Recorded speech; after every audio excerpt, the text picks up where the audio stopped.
The patrol car's lights sliced through the twilight, painting the street in pulses of red and blue. Marcus Hayes, a man who'd spent his life dismantling walls of prejudice, stood frozen, his heart pounding as Officer Daniel Carver's voice barked, "Hands where I can see them." Marcus, 42, was no stranger to tension, but this moment felt like a blade pressed to his throat. He'd been driving home from a long day at the Office of Civil Rights, where he served as director, when Carver's cruiser had tailed him for 3 miles before pulling him over. No speeding, no broken taillight, just a black man in a suit, driving a modest sedan through a city that still judged him by his skin. "Step out of the vehicle now." Carver's tone was sharp, his hand twitching toward his holster. Marcus complied, his movements deliberate, his eyes locked on the officers. The street was quiet, save for the hum of distant traffic and the faint murmur of onlookers gathering across the road. A woman clutched her phone, recording. A teenager whispered to his friend, their eyes wide with unease. Marcus felt the weight of their stares, the air thick with unspoken accusations. "Why am I being stopped?" Marcus asked, his voice calm but edged with steel. He stood tall, his tailored suit a stark contrast to the chaos brewing around him. His briefcase rested by his feet, embossed with the seal of his officia detail Carver hadn't noticed. "You fit a description." Carver snapped, his jaw tight. "Suspicious activity in the area. You know how it is." Marcus's laugh was bitter, cutting through the evening air. "Suspicious activity?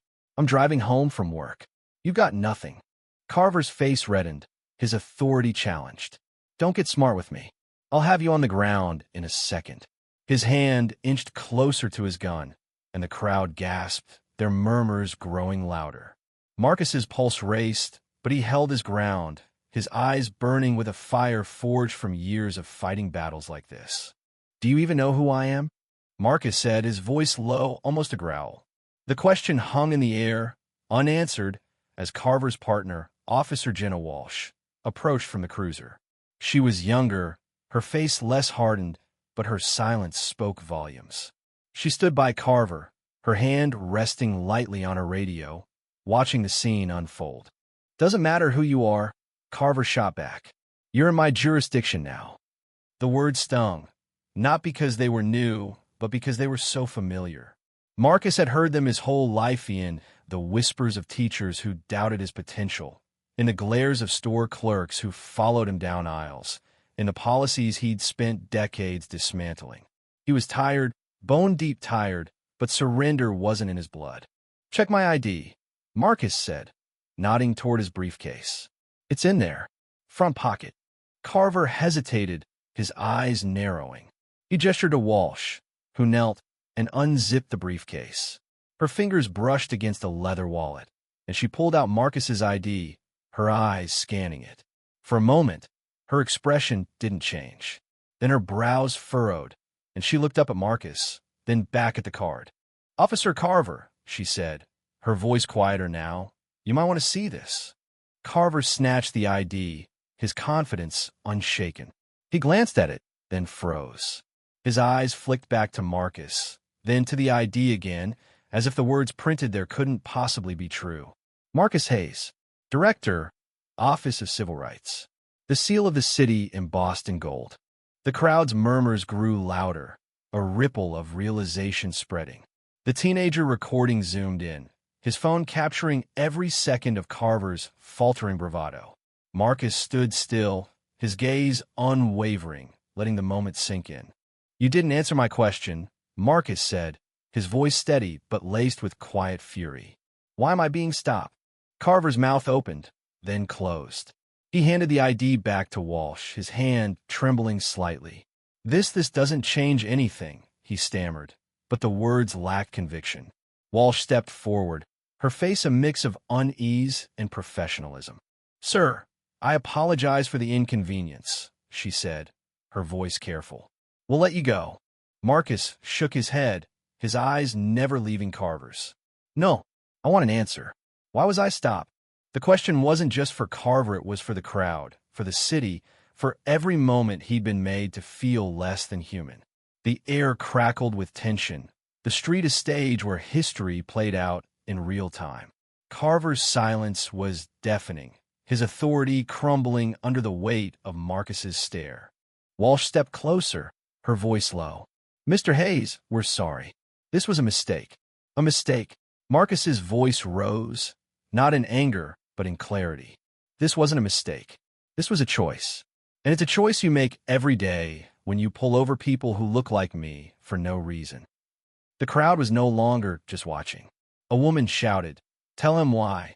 A man clapped, slow and deliberate. The teenager's phone was still rolling, the video destined to spread like wildfire. Carver's face was a mask of conflicting emotions: anger, shame, defiance.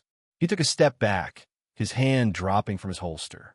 Marcus bent to pick up his briefcase, his movements slow, deliberate. "You don't get to walk away from this," he said, his voice carrying the weight of a lifetime. "Not this time." He turned to the crowd, his eyes meeting theirs. "This is why I do what I do," he said, his voice ringing clear. "Because no one should have to stand here, humiliated for existing. Not me. Not you. Not anyone." The crowd erupted, some clapping, others shouting in agreement. Carver stood frozen, his world unraveling. Walsh touched his arm, urging him back to the cruiser, but Marcus wasn't done. He stepped closer, his voice dropping to a near whisper, meant only for Carver. "You'll remember my name," he said, "and you'll remember this moment." Marcus drove home in silence, the weight of the encounter clinging to him like damp air. The city lights blurred past, each one a reminder of the battles he fought daily, not just in courtrooms or boardrooms, but on streets like these, where justice was too often a mirage.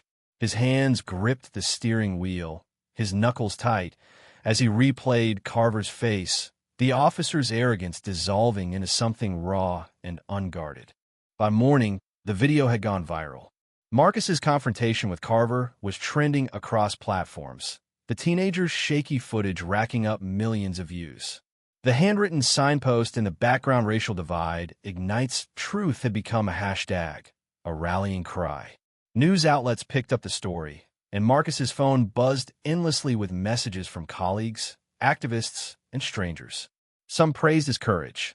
Others warned him to watch his back. At the Office of Civil Rights, Marcus's team was already mobilizing. His deputy, Aisha, met him at the door, her tablet glowing with headlines.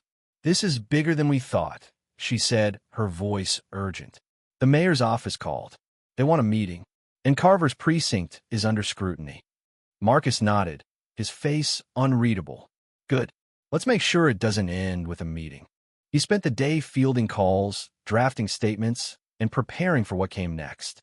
The city was a powder keg, and his stop had lit the fuse. Protests were planned for the weekend, and community leaders were demanding accountability.